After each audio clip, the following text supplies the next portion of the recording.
రుద్రగుండం అంటారండి. ఇక్కడ మారేడు దళాలు కిందకి నీటిలోకి కిందకి శివలింగం ఉందండి. ఇంకా మారేడు దళాలు కిందకి వెళ్తాయండి. ఇక్కడ ఏంటంటే అండి పాలు కూడా నీళ్ళు కలవు, అవి కూడా కిందకి వెళ్తాయి. తర్వాత పళ్ళు అసలు రోజుగా చెప్పాలంటే మనకి కిందకి నీటిలో వాటర్ లోకి కిందకి వెళ్ళిపోవాలి. ఈ పళ్ళు తేలుతాయండి. ఇక్కడ విచిత్రం ఏంటంటే ఇక్కడ మహిమ ఏంటంటే ఇదండి, చూడండి.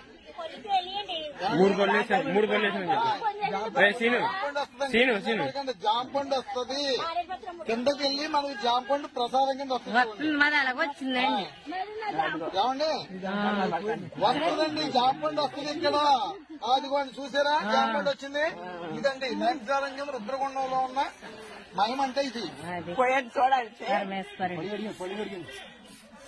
ఓం నమ శివాయ. ఓం నమ శివాయ. ఓం నమ శివాయ. ఆకలేసే ముందు ఆకలేసి